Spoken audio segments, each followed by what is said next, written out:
बच्चों, आज हम लोग फर्स्ट ईयर मैथ का पहला चैप्टर समुच्चय पढ़ने जा रहे हैं। समुच्चय क्या है, इसके बारे में आप लोग पहले से भी थोड़ा बहुत जानते हैं। सेट, समुच्चय को इंग्लिश में क्या कहते हैं? सेट कहते हैं। मतलब ये समुच्चय जो आप नया शब्द सुन रहे हैं, इसके बारे में जानते तो आप पहले से भी हैं, लेकिन यहाँ पर इसके बारे में विस्तृत रूप से आपको पढ़ने को मिलेगा। ठीक है ना। समुच्चय का प्रयोग जो होता है वो संबंध फलन को परिभाषित करने में, ज्यामिति में, प्रायिकता में, अनुक्रम में, इनमें सब में बहुत ही इसकी आवश्यकता पड़ती है। और समुच्चय सिद्धांत का जो विकास है वो जर्मन गणितज्ञ जॉर्ज कैंटर ने इसका किया था इसको। और जॉर्ज कैंटर ने 1845 से 1918 के बीच में इनका जो था जीवन काल, उसमें इन्होंने इस समुच्चय के बारे में बताया था। तो समुच्चय को अगर देखें परिभाषा के रूप में समुच्चय क्या है, तो समुच्चय वस्तुओं के सुप्रभाषित संग्रह को हम समुच्चय कहते हैं। अगर इसकी परिभाषा देखें, समुच्चय की परिभाषा क्या है? वस्तुओं के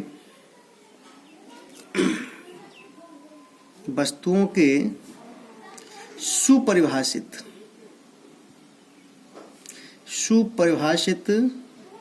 संग्रह को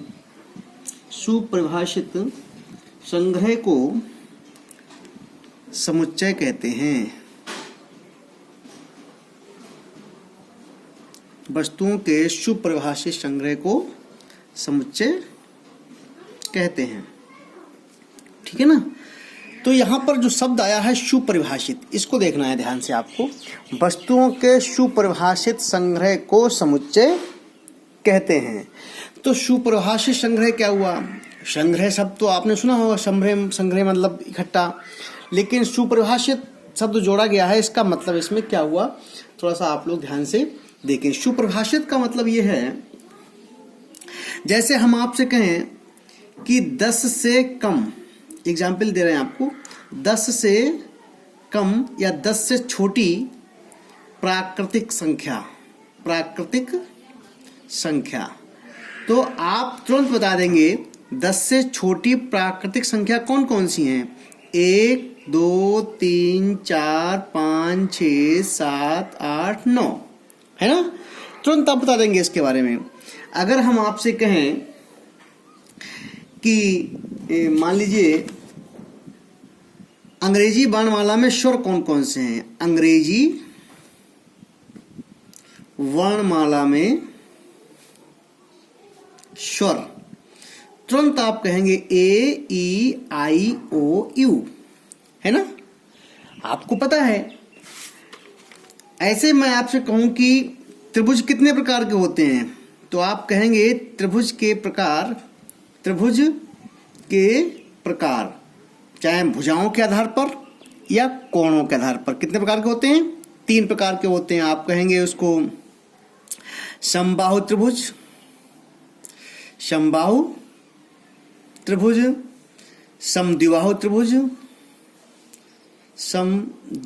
त्रिभुज, और नंबर 3 कौन सा होता है? विषमबाहु त्रिभुज। ठीक है ना। तो अगर कोई प्रश्न आपसे किया जाए, उसका एग्जैक्ट आंसर अगर आप बता दें, तो इसका मतलब ये है कि वो बिल्कुल स्पष्ट है। इसका जो 10 से कम प्राकृतिक संख्याएं जिसका आंसर आएगा वो बिल्कुल स्पष्ट होगा कि नहीं। अंग्रेजी वर्णमाला के स्वर अगर हम कहेंगे तो बिल्कुल स्पष्ट है कि नहीं। A, E, I, O, U बिल्कुल स्पष्ट आपको बता मिलेगा कि हाँ अंग्रेजी वर्णमाला के स्वर कौन कौन से, इसमें कोई कंफ्यूजन नहीं है। त्रिभुज के प्रकार अगर आपसे पूछें तो आप तुरंत कहेंगे समबाहु त्रिभुज, समद्विबाहु त्रिभुज और विषमबाहु त्रिभुज। आपके 3 प्रकार के त्रिभुज होते हैं।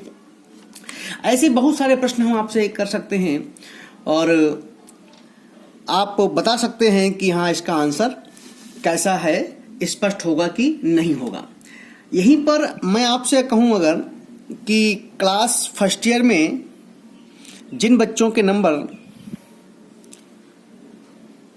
मैथ में मान लीजिए आपके 10th में 80 से ऊपर आए हैं, तुरंत आप लोग बता देंगे जिसके जिसके नंबर 80 से ऊपर आए हैं वो बता देंगे इसका। लेकिन अगर मैं आपसे ये कहूँ कि बताइए आपके क्लास में सबसे होशियार कौन है, तो आप कंफ्यूज हो जाएंगे। होशियार का मतलब किस क्षेत्र में होशियार? खेलने में, पढ़ने में, शरारत में? होशियार का मतलब क्या है कि कोई उसका पैमाना नहीं है कि होशियार किस क्षेत्र में होना चाहिए, है ना। तो ये जो क्वेश्चन है वो कैसा है? कंफ्यूजन। इसमें स्पष्ट और सुपरिभाषित इसका आंसर नहीं मिलेगा। अगर आपसे हम कहें कि बताओ पूरे विश्व के सबसे विख्यात 5 गणितज्ञ कौन कौन से हैं, उनका संग्रह बताइए, तो आप इसको नहीं बता पाएंगे, क्योंकि किस क्षेत्र में, कैसे, उसका मापदंड क्या होगा। अगर आपसे कहें कि आपके क्लास के 5 लंबे विद्यार्थी के नाम लिखो, तो 5 लंबे विद्यार्थी उसका मापदंड क्या है, तो आप उसका सही प्रकार से आंसर नहीं बता सकते हैं, उसको सुपरिभाषित नहीं कर सकते हैं। तो कहने का मतलब ये है कि ऐसी वस्तुओं का संग्रह जो सुपरिभाषित हो, स्पष्ट हो, तो उस संग्रह को समुच्चय कहते हैं। आप मेरी समझ में आप बिल्कुल समझ गए होंगे।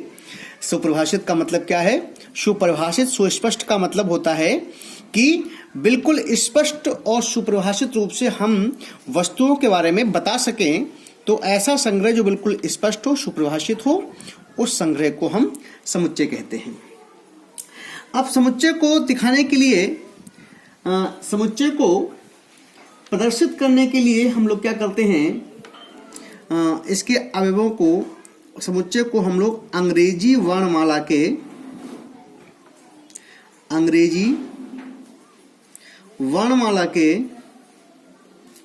बड़े अक्षरों से निरूपित करते हैं। किसको? समुच्चय को। समुच्चय को अंग्रेजी वर्णमाला के बड़े अक्षरों से निरूपित करते हैं, ठीक है ना। जैसे, और अंग्रेजी वर्णमाला के बड़े अक्षरों से किसको निरूपित करते हैं? समुच्चय को। और समुच्चय के अवयवों को मझले ब्रैकेट के अंदर रखते हैं। 2-3 पॉइंटों को आप ध्यान रखना है। समुच्चय के अवयवों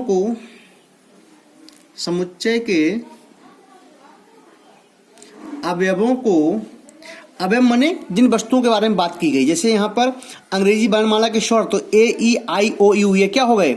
ये समुच्चय के अवयव हो गए। आपसे कहा 10 से छोटी प्राकृतिक संख्याएं 1, 2, 3, 4, 5, 6, 7, 8, 9, ये क्या हो गए? ये समुच्चय के अवयव हो गए। तो समुच्चय का अवयव का मतलब है उन वस्तुओं का संग्रह जिनके बारे में बात की गई है। समुच्चय के अवयवों को अंग्रेजी वर्णमाला के छोटे अक्षरों में प्रदर्शित करते हैं। अंग्रेजी वर्णमाला के छोटे अक्षरों से लिखते हैं या निरूपित करते हैं, ठीक है ना। निरूपित करते हैं, अंग्रेजी वर्णमाला के छोटे अक्षरों से निरूपित करते हैं, ठीक है ना। और तीसरी बात यह कि इनको निरूपित करेंगे, कैसे लिखेंगे? अवयवों को मझले ब्रैकेट में रखते हैं। अवयवों को मझले ब्रैकेट में, मझले कोष्ठक में रखते हैं। ये ध्यान रखें आप, अवयवों को मझले कोष्ठक में रखते हैं। जैसे आपसे कहा जाए कि अंग्रेजी वर्णमाला के स्वरों का समुच्चय, तो अंग्रेजी वर्णमाला के स्वरों के समुच्चय को पहले किससे दिखाएंगे? मैंने क्या बताया? अंग्रेजी वर्णमाला के बड़े अक्षर से, ये समुच्चय हो गया। अब अवयव क्या हमारे पास है? अंग्रेजी वर्णमाला के स्वर क्या है? ए, ई, आई, ओ, यू है ना। क्या है? ए, ई, आई, ओ, यू है। तो हम इनको लिखेंगे, मझले ब्रैकेट बनाएंगे, ए, ई, आई, ओ, यू। प्रत्येक अवयव के बाद छोटा कामा लगाते हैं। ध्यान रखें आप, प्रत्येक अवयव के बाद छोटा कामा लगाते हैं और मझले ब्रैकेट के अंदर अवयवों को रखते हैं। ये समुच्चय हो गया। इसको हम पढ़ेंगे कि अंग्रेजी वर्णमाला के स्वरों का समुच्चय, ठीक है ना। तो इस तरीके से आपने देखा। अब यहां पर एक चीज और देखें कि जो ए है वो इस समुच्चय ए का एक अवयव है। ई क्या है? ए का एक अवयव है। आई अवयव है ना। तो हम इसको कैसे बताएंगे? या तो हम लिख के बताएं, कि जो ए है वो समुच्चय ए का एक अवयव है। ए समुच्चय ए का एक अवयव है ना। इसको ऐसे लिखें।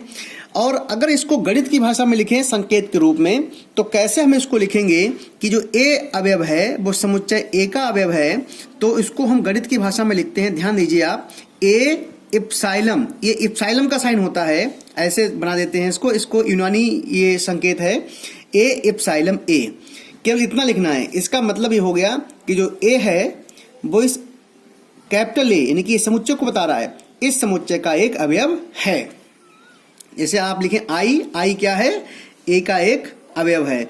अगर मैं आपसे कहूं बताओ इसमें बी है, बी है, इसमें नहीं आया ना बी, तो बी अब ए का अवयव है कि नहीं है, तो ए का अवयव नहीं है बी, तो हम इसको कैसे लिखेंगे, कैसे बताएंगे कि या तो ऐसे लिखें बी समुच्चय ए का अवयव नहीं है, और यहां संकेत के रूप में कैसे लिखेंगे बी ए का अवयव नहीं है, इप्साइलम बना करके इसको क्या बोलेंगे, इप्साइलम बना करके इसको आप काट दीजिए ऐसे। तो ये बता रहा है कि बी ए का अवयव नहीं है।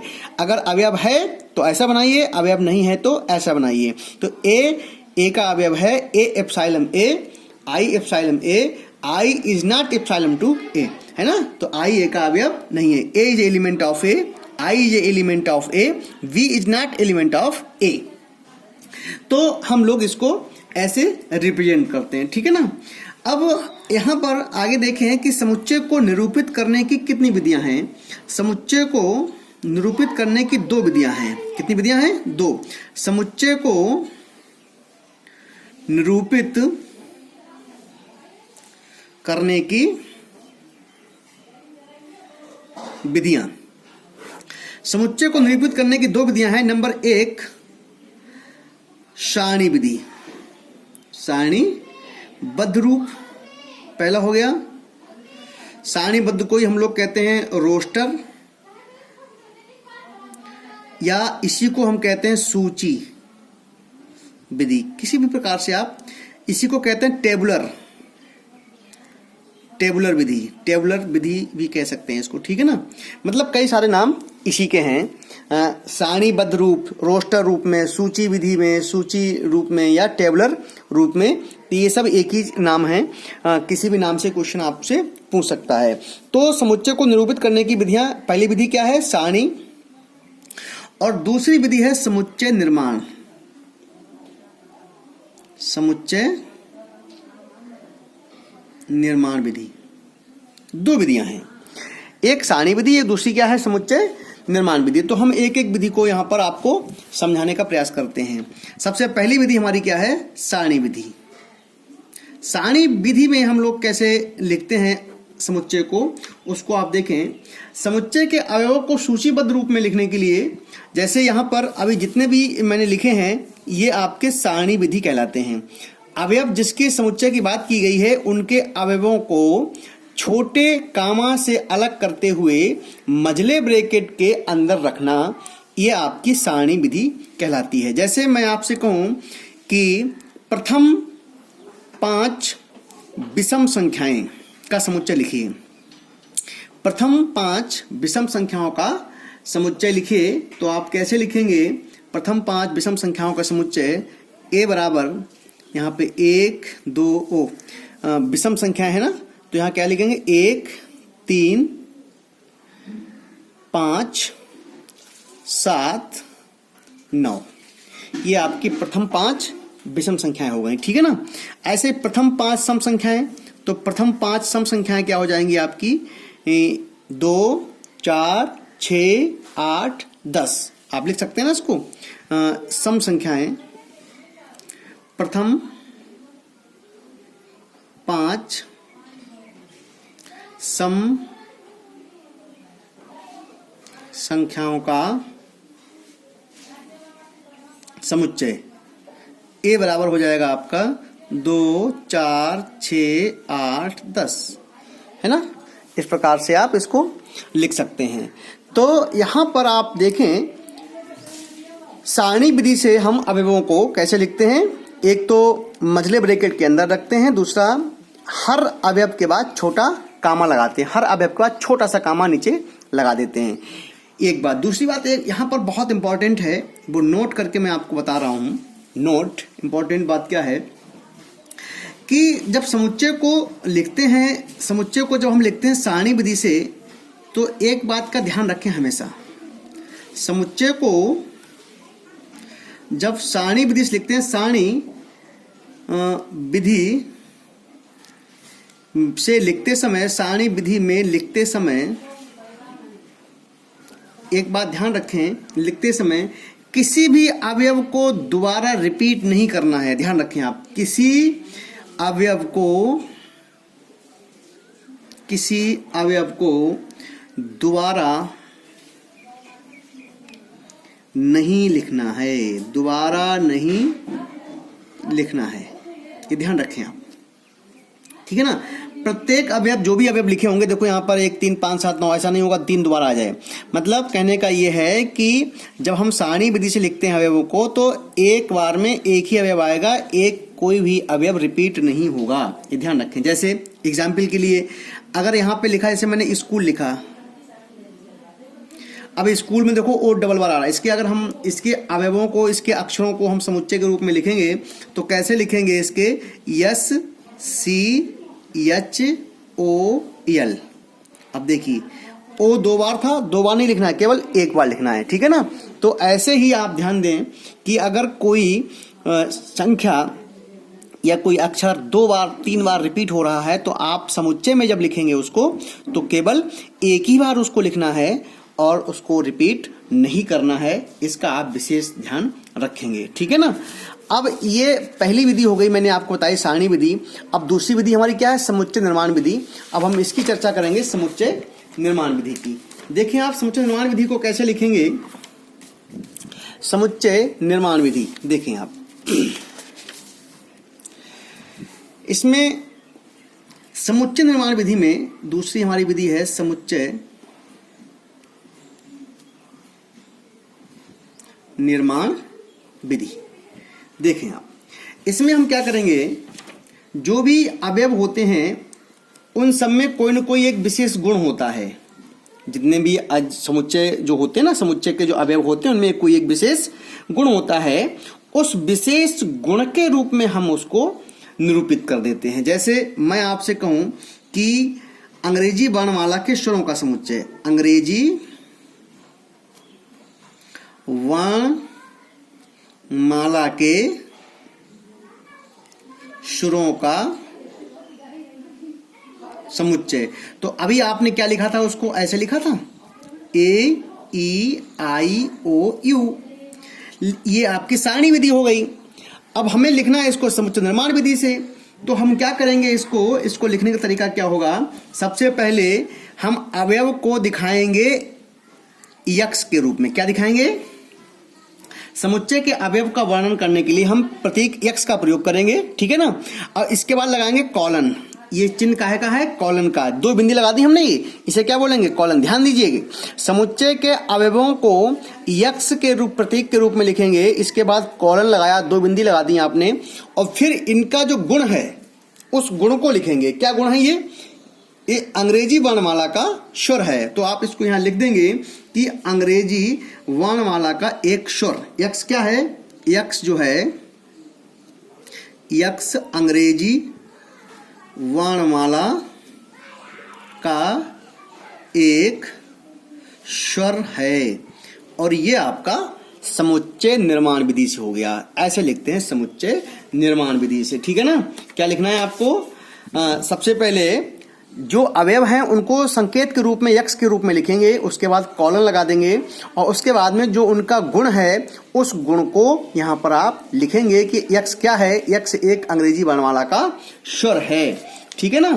तो आप इस तरीके से इनको लिख सकते हैं। ऐसे ही बहुत सारे एग्जाम्पल, जितने भी आपके समुच्चय सारणी विधि से लिखे जा सकते हैं, उतने ही आपके क्या नाम समुच्चय निर्माण विधि से भी लिख सकते हैं, ठीक है ना। अब यहाँ पर जैसे अभी लिखा मैंने विषम संख्याओं का समुच्चय, सम संख्याओं का समुच्चय, तो आप यहाँ लिखेंगे जैसे ए बराबर, ये मैंने लिखा यहाँ पर सम संख्याओं का समुच्चय, तो आप यहाँ लिख सकते हैं 1 2, वो क्या सम संख्या है ना, 2 4 6 8 10 डॉट डॉट डॉट कहीं तक हो सकती है, अनंत तक जाती है ना ये। अब ये आपकी कौन सी विधि हो गई, ये हो गई सारणी विधि। अब इसको लिखेंगे समुच्चय निर्माण विधि से। कैसे लिखेंगे, समुच्चय निर्माण विधि से अगर आप इसी को लिखना है तो कैसे लिखेंगे, a बराबर अवयव को क्या लिखेंगे, x लिखेंगे, इसके बाद 2 कॉलम लगा दिए आपने, इसे क्या बोलेंगे कॉलन, 2 बिंदी हो गई, कॉलन हो गया, x कॉलन और x क्या है, x जो है आपका एक विषम प्राकृत संख्या है, एक आपकी सम, यहां पे सम है, सम प्राकृतिक संख्या, ठीक है, ये है आपका। तो जो भी उनका गुण होता है उस गुण को आप यहां लिखते हैं, x के बाद x कॉलन लगाते हैं, 2 बिंदी लगाते हैं और उसके बाद x है क्या, जो इनका अवयवों का गुण होता है उस गुण को आप यहां लिख देते हैं। तो ये आपका समुच्चय निर्माण विधि हो गई। तो यहाँ पर आपने अभी क्या क्या सीखा, आपने सीखा कि समुच्चय होता क्या है। समुच्चय क्या होता है, वस्तुओं का सुपरिभाषित संग्रह होता है जिसका हम बिल्कुल सही प्रकार से व्याख्या कर सकें। और समुच्चय को लिखते कैसे हैं, उसको निरूपित करने का क्या तरीका है। समुच्चय को बड़े लेटर से लिखते हैं, उसके अवयवों को छोटे अक्षरों से लिखते हैं, समुच्चय के अवयवों को मझले ब्रैकेट के अंदर रखते हैं, प्रत्येक अवयव के बाद छोटा कामा लगाते हैं। और समुच्चय का अवयव है या नहीं है उसको निरूपित करने के लिए हम किसका प्रयोग करते हैं, एप्सिलॉन का प्रयोग करते हैं। ये संकेत जो है ना, इस संकेत को हम लोग, अभी मैंने क्या बताया था आपको, इस संकेत को लिखने के लिए एप्सिलॉन, ये संकेत जो आपका है ये इसको लिखते हैं EPSILON, एप्सिलॉन। इसको आप ध्यान दें, एप्सिलॉन ये होता है, ठीक है ना, इस प्रकार से इसको लिखते हैं। तो ये बताता है कि ये इसका अवयव है कि नहीं है। अगर a इसका अवयव है तो आप लिख देंगे a एप्सिलॉन a, अगर नहीं है तो ये हमने एक नहीं का भी बताया है आपको। और समुच्चय को निरूपित करने की विधियां कितनी है, 2, एक सारणी विधि, दूसरी समुच्चय निर्माण विधि, और दोनों को ही मैंने विस्तृत रूप से आपको समझाया है। निर्माण विधि में हम क्या करते हैं, अवयवों के गुण को लिखते हैं, जबकि सारणी विधि में हम डायरेक्ट उन्हीं अवयवों को लिख देते हैं, जो भी कहा गया है उसको हम लिख देते हैं, ठीक है ना। अब यहाँ पर एक्सरसाइज जो आपकी पहली एक्सरसाइज है उसको आप देखेंगे, और उस एक्सरसाइज को अभी आप लोग थोड़ा सा देखें ध्यान से। ये एक्सरसाइज हमारी 1.1 है। निम्नलिखित में कौन समुच्चय है, अपने उत्तर का औचित्य बताइए। कौन समुच्चय होगा, कौन सा नहीं होगा। मैंने आपसे कहा था ना, जो सुपरिभाषित संग्रह होगा वो समुच्चय होगा, जो सुपरिभाषित संग्रह नहीं होगा वो समुच्चय नहीं होगा। तो जे अक्षर से प्रारंभ होने वाले वर्ष के सभी महीनों का संग्रह। अब आप जानते हैं वर्ष में महीने कितने होते हैं, 12 महीनों में आप सबके नाम जानते हैं, जनवरी, फरवरी, मार्च, अप्रैल, मई, जून, जुलाई, अगस्त, सितंबर, है ना। तो उसमें ये भी पता है कौन सा महीने का नाम क्या है और महीने का पहला लेटर क्या है, पहला अक्षर क्या है। तो जैसे जनवरी है, जनवरी का लेटर पहला क्या है, जे है। तो 12 महीने हैं, 12 महीनों में कौन कौन से महीने ऐसे हैं जिनका पहला अक्षर जे है, तो आप बता सकते हैं। तो ये क्या हो गया, सुपरिभाषित संग्रह हो गया। तो ये आपका समुच्चय कहलाएगा। भारत के 10 सबसे अधिक प्रभावशाली लेखक। अब ये देखिए, अब प्रभावशाली लेखक किसके, इंग्लिश वाले, हिंदी वाले, संस्कृत वाले, उर्दू वाले, या आपके और भी कई हो सकते हैं इंग्लिश लेखक आपके किस में हैं, साहित्य में या और किसी में। तो ये बिल्कुल कंफ्यूजन वाला प्रश्न है ना। तो इसलिए जो है ये कभी भी सुपरिभाषित नहीं हो सकता है। तो ये आप इसका समुच्चय, इसको आप समुच्चय नहीं कह सकते। संग्रह तो है, संग्रह तो है लेकिन समुच्चय नहीं है, ठीक है ना। तो यहां पर आप समझिए, समुच्चय का संग्रह, समुच्चय कब होता है, जब वो सुपरिभाषित संग्रह हो। और सुपरिभाषित और सुस्पष्ट संग्रह नहीं है तो वो समुच्चय नहीं है। संग्रह होगा लेकिन समुच्चय नहीं होगा। विश्व के सर्वश्रेष्ठ 11 बल्लेबाज नहीं बता सकते कौन कौन से, हर अपने आप में सभी ये सर्वश्रेष्ठ ही हैं, है कि नहीं।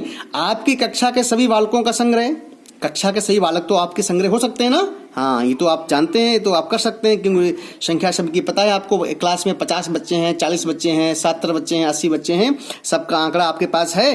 तो उनको आप संग्रह आपका सुपरिभाषित हो सकता है। तो ये आपका है बिल्कुल। 100 से कम सभी प्राकृतिक संख्याओं का संग्रह, तो ये भी आपका समुच्चय बनेगा, क्योंकि आप जानते हैं 100 से कम संख्याएं 1 से लेकर 99 तक आ गई तो वो आपकी सुपरिभाषित हैं, तो ये समुच्चय होगा। लेखक प्रेमचंद द्वारा लिखित उपन्यास, पक्का पता है कि लेखक प्रेमचंद ने कितने उपन्यास लिखे हैं, सभी पता है, लिखे हुए हैं और उनको आप लिख सकते हैं। तो उनका संग्रह कैसा हो गया, सुपरिभाषित हो गया। सभी समपूर्णांकों का संग्रह, ये भी पता है आपको, समपूर्णांक कौन कौन से होते हैं, उनका संग्रह कैसा है, समुच्चय है। इस अध्याय में आने वाले प्रश्नों का संग्रह भी आप इनको गणना कर सकते हैं। विश्व के सबसे अधिक खतरनाक जानवरों का संग्रह, देखिए ये आप सब, विश्व का सबसे अधिक खतरनाक जानवर कौन सा है, सभी जानवर अपने आप में खतरनाक है, सांप भी, चूहा भी, यानी कि मधुमक्खी भी, आपकी शेर, चीता, हाथी, कौन सा जानवर ऐसा जो खतरनाक नहीं है। तो ये आपका प्रश्न जो है वो सुपरिभाषित नहीं है, तो इसलिए इसका समुच्चय नहीं हो सकता है। ठीक है, ऐसे ही आप देखेंगे कि इसमें समुच्चय एक दिया हुआ है, ए बराबर 1 2 3 4 5 6 रिक्त स्थानों में आपको बताना है कि कौन सा प्रतीक लगेगा, ये वाला मतलब अवयव है, और कौन सा प्रतीक नहीं अवयव है, ये बताया गया है इसमें। तो आप देखेंगे इसमें आपका पाँच जो है इसमें कर दिया इसने, 5 इसमें आ रहा है तो 5 अवयव होगा, तो ये आपका ये वाला लगेगा संकेत। 8 इसमें नहीं है तो 8 अब ये निशान लगा करके ये वाला लगेगा, काट देंगे इसको, तो ये अवयव नहीं है। तो सारे प्रश्न आप इसके कर लेंगे, ठीक है ना। ऐसे ही आपका रोस्टर रूप में लिखना, ये आपका ये लिखे हुए किसमें, समुच्चय निर्माण विधि से लिखे हुए हैं। आपको लिखा है कि बी बराबर यक्स कॉलन यक्स संख्या 6 से कम एक प्राकृतिक संख्या है, 6 से कम, तो 6 से कम क्या हो गई, 1 2 3 4 5, ये आपकी 6 से कम होंगे, तो ये आपकी सारणी विधि हो गई। ये आपकी समुच्चय निर्माण विधि में लिखे हुए हैं, इनको किस में बदलना है, सारणी विधि में बदलना है। ऐसे यक्स कॉलन यक्स एक पूर्णांक है और -3 से छोटा और 7 से -3 से बड़ा है, 7 से छोटा है, तो -3 से बड़ा कौन सा, -3 -2 -1 0 1 2 3 4 5 6 तक आपको लिखना है, ठीक है ना। तो इस तरीके से ये आपका ये हो जाएगा। 2 अंकों की सभी ऐसी प्राकृतिक संख्या जिनके अंकों का योग 8 हो, 2 अंकों की, जैसे आपकी हो गई 17 को जोड़े 17 है, तो 17 में क्या होगा, 7 1 8, ऐसी संख्या लिखनी है जिनके अंकों का योग 8 हो। जैसे आप लिखा 26 6 2 8 62 71, ये संख्याएं सब कैसी हैं, जिनके अंकों का योग 8 है। तो जो भी है आप इसको लिख सकते हैं। यक्स एक अभाज्य संख्या है जो 60 की भाजक है। यक्स एक अभाज्य संख्या, 60 की भाजक पहले देखो कौन कौन से हैं, 2 से 3 से, है ना, आपकी 4 से 5 से 6 से, आपके जिससे से 6-60 कट रहा है उसमें से फिर अभाज्य जो हों, अभाज्य का मतलब होता है जो स्वयं से के अलावा किसी और संख्या से ना कटे, वो संख्या आपको अभाज्य कहलाती है, प्राइम नंबर कहलाती है। तो आप इसके भाजक जो भी हैं वो लिख करके और उनमें देख लेंगे। ट्रिग्नोमेट्री इसमें क्या जाएगा, इसमें आप देखें ये TRI, इसके जो भी आपके लेटर है ना, TRIGON कामा छोटा लगा देंगे इसमें, N M E, अब देखो T आ चुका है आपका, O आ चुका है, एक ही बार लिखना है ना, R भी आपका आ चुका है, Y नहीं आया, अब Y। इस तरीके से जो लेटर एक बार लिख लेंगे उसको दोबारा रिपीट नहीं करेंगे, ठीक है ना। इसलिए इसमें O 2 बार आया है तो O एक बार लिखना है आपको। इसी प्रकार से और भी लेटर जो भी हैं, T आपका 2 बार यहाँ आया लेकिन एक ही बार आपको लिखना है। ऐसे वेटर शब्द का अक्षर क्या हो जाएगा, तो ये आपका हो जाएगा VETR, VETR कैसे लिखेंगे आप इसको, VET और R, ये इसका हो जाएगा समुच्चय का रोस्टर रूप, ठीक है। तो इस तरीके से आपने इस एक्सरसाइज को पूरा किया। कुछ सवाल और ये आगे हैं समुच्चय निर्माण विधि से, वो कराएंगे आपको। और इस तरीके से आज के लिए इतना, और अगले वीडियो में हम नेक्स्ट टॉपिक लेकर के आएंगे। धन्यवाद।